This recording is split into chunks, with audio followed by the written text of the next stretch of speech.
उज्जैन चिमनगंज सब्जी मंडी में मंगलवार को आलू की आवक 1500 कट्टे की रही। किसानों को भाव मिले अच्छे, 1600 रुपए क्विंटल बिका। उज्जैन की चिमनगंज सब्जी मंडी में आलू, प्याज और लहसुन की आवक मंगलवार को अच्छी रही। कृषि उपज मंडी समिति के राहुल बारेचा सहायक उप निरीक्षक ने बताया कि मंगलवार को आलू की आवक 1500 कट्टे की रही। किसानों को भाव अच्छे मिले। आलू 1600 रुपए क्विंटल बिका। मीडियम आलू 10 से 9 रुपए किलो बिका। प्याज की आवक 8000 कट्टे की रही। अच्छी प्याज 1200 से 1300 रुपए क्विंटल बिकी। मॉडल प्याज 800 रुपए तक बिकी। वहीं मंडी में लहसुन की आवक 2000 कट्टे की रही। लहसुन अधिकतम 3100 रुपए क्विंटल बिका। वहीं मीडियम लहसुन 2200 से 2300 के भाव में बिका। आज कृषि उपज मंडी उज्जैन में आलू की आवक 1500 कट्टे की रही है और 16 रुपए भाव रहा है और प्याज 8000 कट्टे की आवक थी, 12 और 13 रुपए बिका है। बाकी मॉडल भाव 8 रुपए किलो बिका है और लहसुन की आवक भी 2000 कट्टे की रही है और लहसुन का जो है आज 3100 रुपये था। बाकी मीडियम भाव 2200-2300 रुपये कुछ बिका है और लहसुन की आवक 2000 कट्टे की है।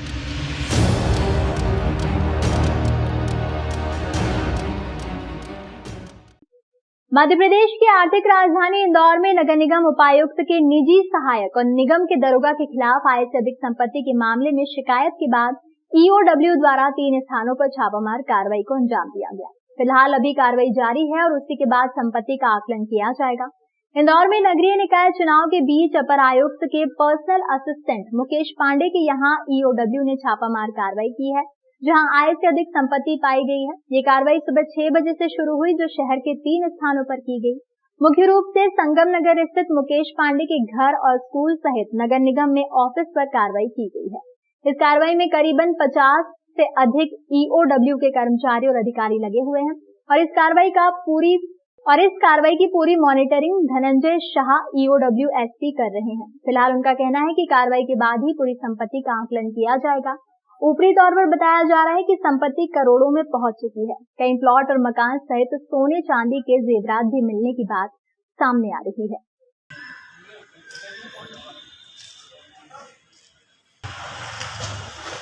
दरोगा हैं मुकेश पांडे, उनके आय से अधिक संपत्ति के संबंध में जानकारी मिली थी। तो उसी के तारतम्य में ईओडब्ल्यू की इंदौर इकाई द्वारा 3 जगह आज प्रातः रेड की कार्रवाई की गई है, जिसमें संपत्तियां काफ़ी व्यवस्था पाई जा रही हैं और दस्तावेज और इनकी ज्वेलरी, इनके वाहन और इनके प्लॉट्स के बारे में जानकारी एकत्र की जा रही है और लगातार हमारी रेड की कार्रवाई अभी चल रही है। रेड की कार्रवाई कंप्लीट होने के बाद ही बता पाएंगे कि कितनी संपत्ति इनने अपनी अर्जित की हुई है, लेकिन प्रथम दृष्टया ऐसा प्रतीत हो रहा है कि आय से अधिक संपत्ति का फिट कैसे है। सर, क्या उनका कोई स्कूल भी है और कोई लॉकर भी है? निश्चित रूप से अभी जो 3 जगह हमारी रेड की कार्रवाई चल रही है, उसमें एक इनका स्कूल है जो नर्सरी से 8th तक है और वहाँ भी सर्च की कार्रवाई चल रही है। सर, प्रॉपर्टी से रिलेटेड दस्तावेज वगैरह घर से बरामद हुए हैं, सोना चांदी? निश्चित रूप से अभी वो सब मिले हैं, लेकिन उसकी इन्वेंट्री भी तैयार की जा रही है और आय से अधिक संपत्ति होना पाया गया है। सर,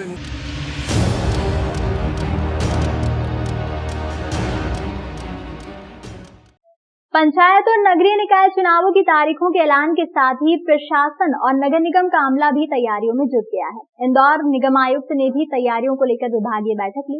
इंदौर निगम आयुक्त प्रतिभा पाल ने मंगलवार को नगरीय निकाय चुनाव और पंचायत चुनाव को लेकर समीक्षा बैठक की। बैठक में मतदान केंद्रों पर की जाने वाली व्यवस्था को लेकर सभी जोनल अधिकारियों को निर्देश दिए गए। निगम आयुक्त ने मतदान केंद्र और उसके बाहर साफ सफाई सहित मूलभूत सुविधाओं को दुरुस्त करने के निर्देश दिए। निगम आयुक्त प्रतिभा पाल के मुताबिक इंदौर नगर निगम की सीमा के अंतर्गत करीब 1800 पोलिंग बूथ बनना है, जिसमें सभी सुविधाओं को जुटाना निगम की पहली प्राथमिकता है, जिसको लेकर सभी को निर्देश जारी किए गए हैं।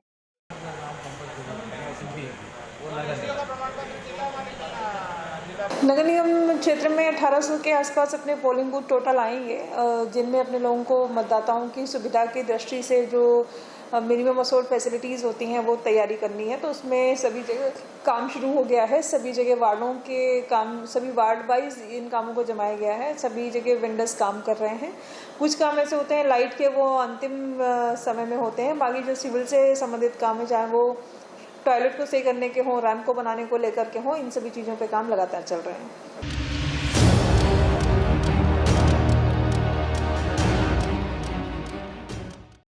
इंदौर के समीप सड़क हादसे में 2 पुलिसकर्मी सहित 3 लोगों की मौत हो गई है। बताया जा रहा है कि हादसे में कार सामने से आ रही आयशर में जा टकराई, जिसकी वजह से एक हादसा हो गया। मामले में पुलिस ने आयशर को जब्त कर लिया है, वहीं चालक मौके से फरार हो गया। मामला देर रात सिमरोल थाना क्षेत्र के कुछ ही दूर पर ग्राम कन्नड़ में हुआ है। इंदौर की ओर से जा रही कार सामने से आ रहे आयशर वाहन से टकरा गई। टक्कर इतनी जोरदार थी कि मौके पर ही 3 लोगों की मौत हो गई। 2 पुलिसकर्मी सहित एक शख्स की मौत हुई है। मृतकों में पुलिस आरक्षक धर्मेंद्र सिंह, आरक्षक कुलदीप और विनोद नामक युवक की मौत हो गई है। बताया जा रहा है कि दोनों ही नई गाड़ी से इंदौर से सनावद की ओर जा रहे थे। इसी दौरान सड़क दुर्घटना का शिकार हो गए। सूचना मिलते ही पुलिस मौके पर पहुंची और शवों को अस्पताल पहुंचाया। पुलिस ने आयशर वाहन को जब्त कर लिया है, वहीं उसका चालक मौका देखकर फरार हो गया। फिलहाल पुलिस ने प्रकरण दर्ज कर वाहन चालक की तलाश शुरू कर दी है। इसमें सर ये हुआ, ये रात 1:30 बजे की घटना है। कार पंच टाटा कंपनी की कार थी, नंबर है MP10 CB 1542। ये एक कार में 3 लोग सवार होके, उसमें 2 पुलिस विभाग से हैं, कुलदीप पिता राधेश्याम बिरला और दूसरा है धर्मेंद्र सिंह पिता महेंद्र सिंह। ये दोनों पुलिस में आरक्षक थे। और तीसरा है विनोद थोरी, इनका मित्र था। ये तीनों इंदौर से अपने बढ़वा तरफ जा रहे थे विशाल से। तो सिमरोल के पहले कनाड़ पर इंदौर खंडवा रोड पर सामने से आयशर से आमने सामने भिड़ंत हो गई थी। थाने पर मर्ग भी कायम कर लिया, अपराधी पंजीबद्ध।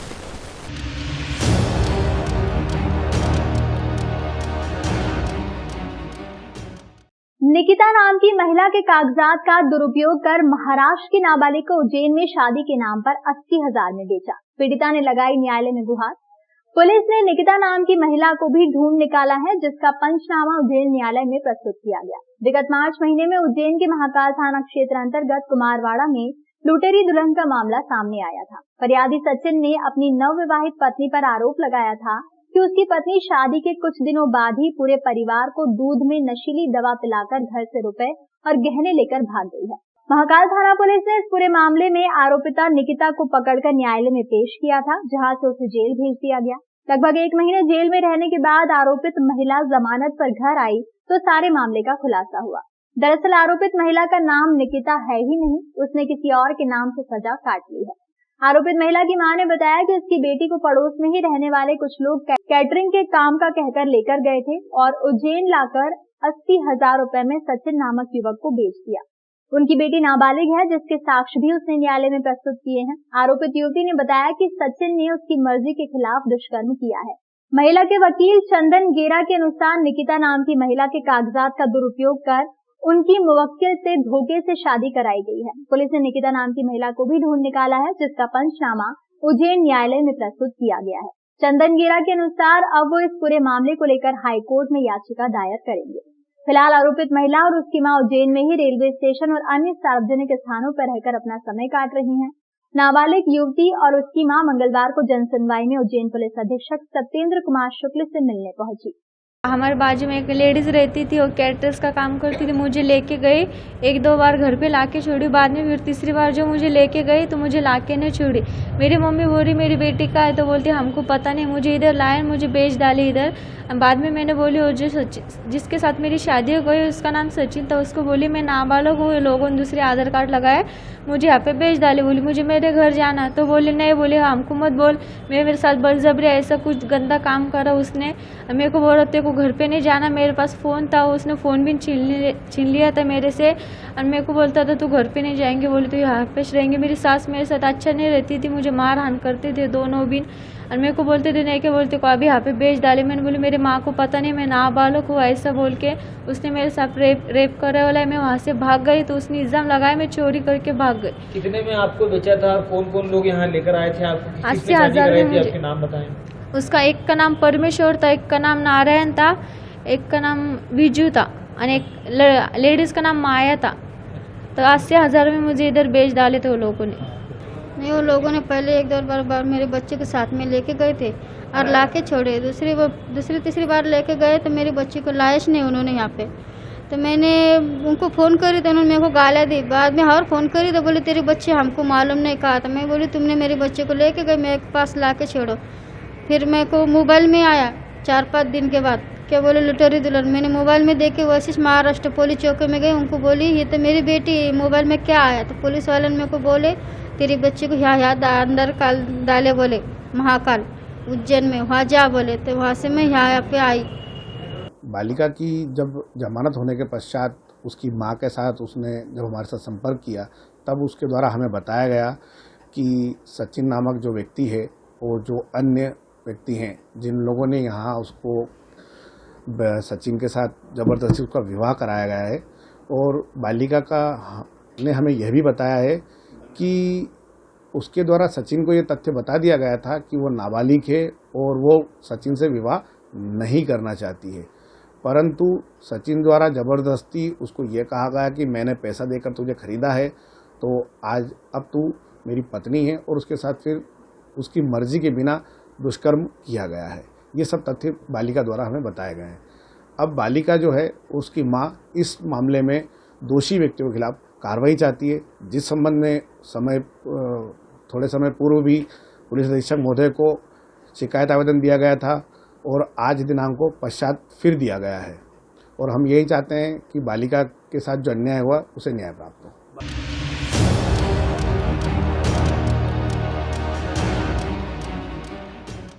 उज्जैन के मक्सी रोड स्थित गोपालपुरा में रहने वाले सचिन कटार ने गोपालपुरा में ही पहली कक्षा से 10वीं कक्षा और 11वीं 12वीं के लिए आर्ट्स एंड कॉमर्स की कोचिंग क्लासेस चलाते हैं। अपने पढ़ाने के जुनून के चलते सचिन सड़कों पर आवारा घूमने वाले और भिक्षावृत्ति करने वाले छोटे छोटे बच्चों को निःशुल्क पढ़ाने का काम भी करते हैं।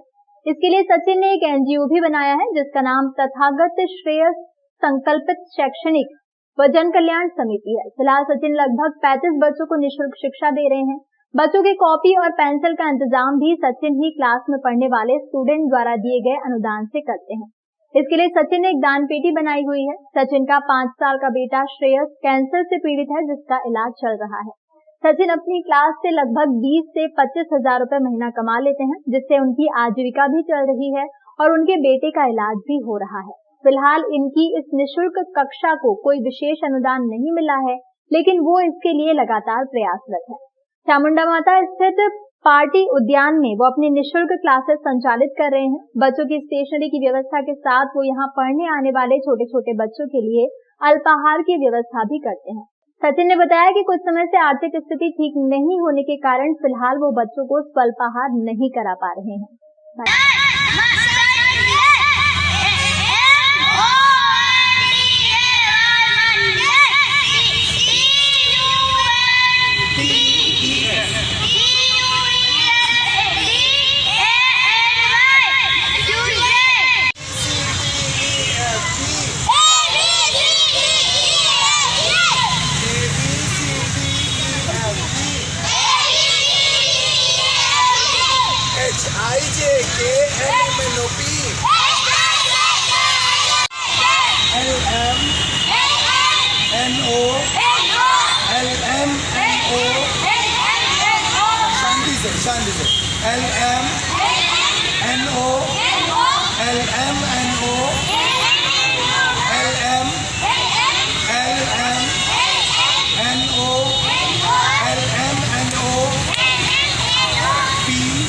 जी देखिए, हम प्रोफेशनली टीचर हैं। मैं और मेरी वाइफ जो है वो एक प्राइवेट कोचिंग क्लास चलाते हैं, और वैसे ही हमारा घर चल रहा है। हम किराए के घर में हैं, हम भी कोई आर्थिक स्थिति ठीक नहीं है।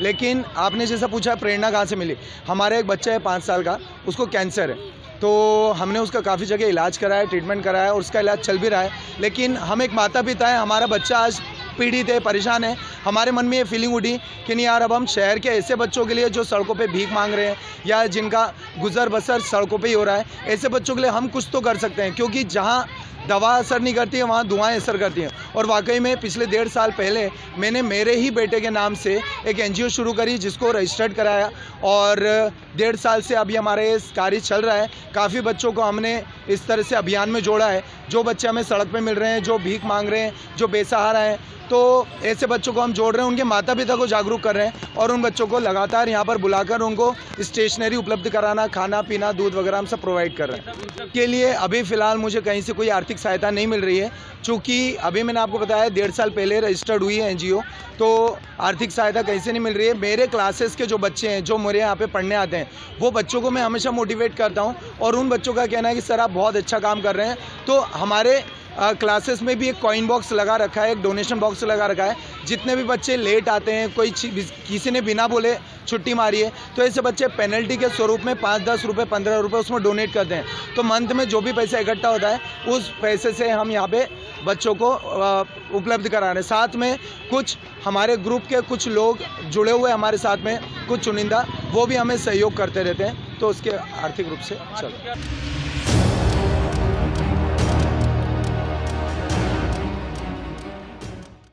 कालिदास अकादमी के संकुल में प्रतिकल्पा सांस्कृतिक संस्था द्वारा आयोजित उत्सव प्रतिकल्पा 2022 का भव्य रंगारंग शुभारंभ संपन्न हुआ।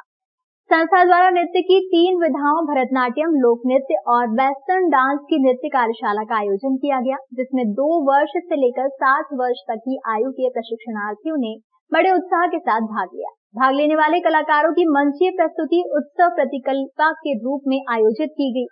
कार्यक्रम में मुख्य अतिथि डॉक्टर शैलेंद्र कुमार शर्मा, कुलानुशासक विक्रम विश्वविद्यालय तथा कार्यक्रम के अध्यक्ष डॉक्टर शिव चौरसिया, साहित्यकार तथा संस्था निदेशक डॉक्टर पल्लवी किशन की मौजूदगी में कार्यक्रम की शुरुआत हुई। नृत्य प्रस्तुतियों में सबसे पहले प्रस्तुति के रूप में भरतनाट्यम शैली में नटराज प्रस्तुति और ज्वाति स्वरम प्रस्तुत किया गया। इसके पश्चात पुष्पांजलि नृत्य तथा तीसरी प्रस्तुति के रूप में नन्हे कलाकारों द्वारा श्री कृष्ण लीलाओं पर आधारित पद्म प्रस्तुत किया गया। अगली श्रृंखला में प्रशिक्षण कार्यशाला में भाग लेने वाली सीनियर लेडीज द्वारा राजस्थानी लोक नृत्य प्रस्तुत किया गया। इसके बाद भरतनाट्यम शैली में लघु रामायण प्रस्तुत की गई। इसके पश्चात वेस्टर्न डांस तथा कंटेम्प्रेरी डांस प्रस्तुत किया गया और जूनियर ग्रुप द्वारा भी वेस्टर्न डांस की शानदार प्रस्तुति दी गई। कार्यक्रम के विशेष आकर्षण के रूप में बॉलीवुड की अभिनेत्रियों द्वारा फिल्मों में प्रस्तुत लोक नृत्यों पर आधारित एक शानदार फ्यूजन की प्रस्तुति की गई। कार्यक्रम के अंत में संस्था के संस्थापक अध्यक्ष गुलाब सिंह जादौन को समर्पित कहानी संस्कृति पुरुष की प्रस्तुत किया गया।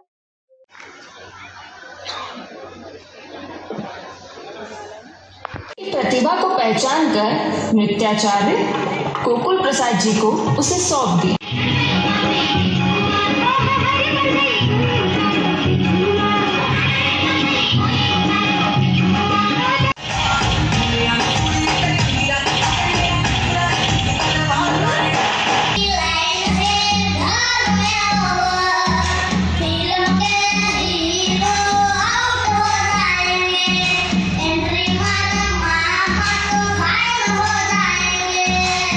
प्यार वाले 15 दिन की नृत्य की कार्यशाला लगाई थी, जो कि 29 मई को चालू हुई थी और आज 12 तारीख को इसका समापन है।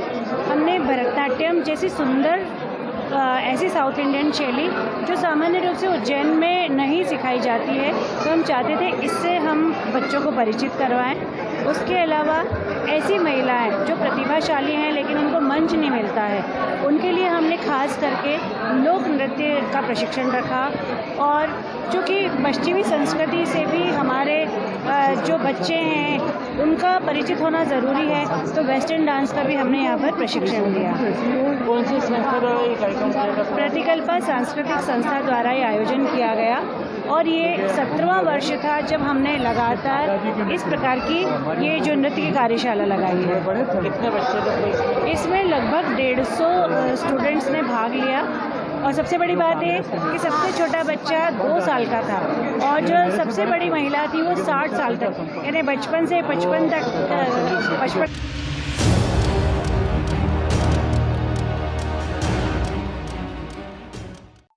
नेपानगर के आदर्श कॉलोनी इलाके में मकान में संदिग्ध परिस्थितियों में रिटायर्ड नर्स की लाश मिली है। संदिग्ध अवस्था में लाश मिलने से आदर्श कॉलोनी इलाके में दहशत फैल गई है। रहवासियों में हड़कंप मच चुका है। नेपानगर पुलिस ने और एफएसएल की टीम ने मौके पर पहुंचकर हर पहलू की जांच शुरू कर दी है।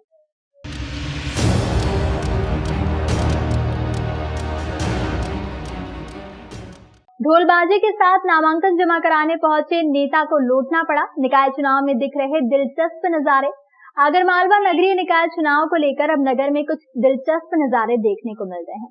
नगरीय क्षेत्र सुसनेर के वार्ड क्रमांक 1 के पार्षद पद के उम्मीदवार का नामांकन दाखिल करने के लिए एक नेता ढोल बाजे के साथ बाजार में निकले और रिटर्निंग ऑफिसर के कार्यालय पहुंचने से पहले ही वापस लौट गए। वजह नामांकन फॉर्म में त्रुटि की जानकारी रिटर्निंग ऑफिसर के कार्यालय पहुंचने पर लगना है। जानकारी के अनुसार वार्ड क्रमांक 1 से नामांकन जमा करने के लिए अशफाक पिता शहजाद कुरैशी सुसनेर के मंसूरी जमात खान से जीप पर सवार होकर के युवाओं के साथ बाइक रैली के माध्यम से बाजार में निकले। इस दौरान इनका फूल माला और साफा पहनाकर स्वागत सम्मान भी किया गया, किंतु नामांकन फॉर्म में त्रुटि होने की वजह से वापस रिटर्निंग ऑफिसर के कार्यालय से लौट आए। इस रैली को लेकर नेता ने बकायदा रिटर्निंग ऑफिसर से अनुमति भी प्राप्त की थी, किंतु फॉर्म की कमी ने नेताजी को वापस लौटने पर मजबूर कर दिया।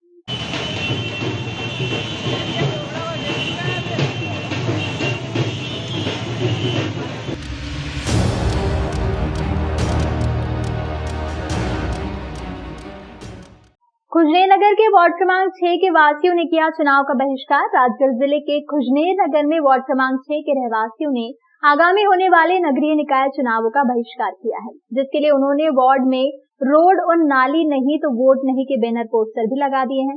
सोमवार को स्थानीय रहवासियों के द्वारा बताया गया कि उनका वार्ड नदी किनारे स्थित है, जिसमें रोड और शासन की योजना से होने वाले कार्यों के संबंध में स्थानीय प्रशासन को कई बार अवगत करा चुके हैं, लेकिन हमारी सुनवाई नहीं हुई है। इसलिए हमें नगरीय निकाय चुनाव का बहिष्कार करना पड़ रहा है। जब तक रोड नहीं बनेगा हम वोट नहीं देंगे। बहुत परेशानी आती है और अब जब तक अगर मान लो रोड नहीं बनेगा हम वोट नहीं देंगे। जब तक रोड नहीं बनेगा जब तक कि आप वोट नहीं डालोगे? नहीं देंगे। तो इसके लिए आपने आवेदन वगैरह करे होंगे कहीं पर? दिया ना हमने, वोट दिया, 2-4 मतलब दिया आवेदन। फिर क्या बोला अधिकारियों ने? क्या बोला है? ठिकाने हम बना देंगे बोलते हैं, बस और कुछ नहीं। अच्छा, आश्वासन देते हैं, बाकी काम नहीं हुआ अभी तक? अभी तक काम नहीं हुआ जी। और रोड मतलब इतनी याद बना ही नहीं रहा, आसपास बना रहे रोड। अच्छा, यहाँ बना नहीं रहा रोड। जंगल में रोड बना दिया उन्होंने। ये कौन सी जगह पे खड़े हैं अपन? हम ये खड़े 6 नंबर वार्ड में है, खड़े नदी के किनारे। नदी के किनारे वार्ड नंबर 6 पे खड़े हैं अपन।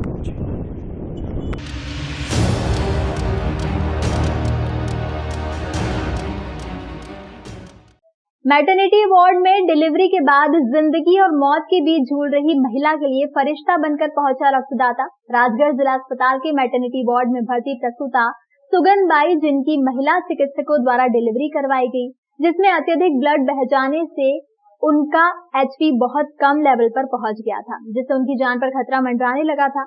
परिजनों के द्वारा जिला अस्पताल में ब्लड बैंक में जाकर गुहार लगाई गई, लेकिन वहां पर A पॉजिटिव रक्त नहीं होने से काम नहीं बन सका। ब्लड बैंक प्रभारी डॉक्टर भदौरिया द्वारा महिला की गंभीर हालत को दृष्टिगत रखते हुए खिलचीपुर सामुदायिक स्वास्थ्य केंद्र के BMO डॉक्टर तंवर से ब्लड की मांग की गई। डॉक्टर तंवर ने अपने भाई रमेश चंद्र तंवर को रक्तदान के लिए प्रेरित किया। वो सब काम छोड़कर जिला अस्पताल में ब्लड बैंक में महिला की जान बचाने पहुंचे और विश्व रक्तदान दिवस के एक दिन पहले रक्तदान किया। इस पुण्य कार्य की सराहना की और धन्यवाद दिया। कल ही खिलचीपुर से एक महिला हमारे यहाँ ANC केस भर्ती हुआ है, जिसका हीमोग्लोबिन कम है और उसका ब्लड ग्रुप A पॉजिटिव है। जो ब्लड ग्रुप A पॉजिटिव हमारे ब्लड बैंक में अभी उपलब्ध नहीं था, तो BMO डॉक्टर सुरेश तंवर को मैंने फ़ोन लगाया तो महिला आई, तो वो अपने भाई को लेके आए ब्लड डोनेशन के लिए और उन्होंने जो है उस महिला की सहायता की ब्लड देकर। मैं doctor Rahul Vijayvargiya, social activist Rajgarh में। आज बड़े हर्ष का विषय ये है कि जिला मैटरनिटी वार्ड राजगढ़ में आज एक आफ्टर डिलीवरी के बाद जिसका हीमोग्लोबिन 8 था, उसको A पॉजिटिव की अत्यधिक आवश्यकता थी, जो कि कई प्रयासों के बाद जिला ब्लड बैंक में भी उपस्थित जो भी चिकित्सक है या प्रभारी, उन्होंने भी कई प्रयास किए कि पॉजिटिव मिले, लेकिन ब्लड ना होने के कारण उन्होंने Khilchipur BMO doctor SC Tanwar ji से ये अनुरोध किया कि कैसे भी ये ब्लड के अरेंजमेंट कराएं। तंवर जी के ब्रदर रमेश चंद तंवर, जो कि लसोल्डी गांव में निवास करते हैं, डॉक्टर SC तंवर ने मामले को तत्परता को समझते हुए तत्काल उनको साथ में लेकर जिला चिकित्सालय पहुँचे और ब्लड डोनेट करवाया, जिससे महिलाओं को ब्लड चढ़ सका और उसकी जान बचाने में सहयोग प्रदान किया। मैंने भैया जो पदस्थ है उन्होंने बुलाया कि इस महिला की हालत खराब है और आप आइए उसको ब्लड दीजिए और उसकी जान बच जाएगी इससे।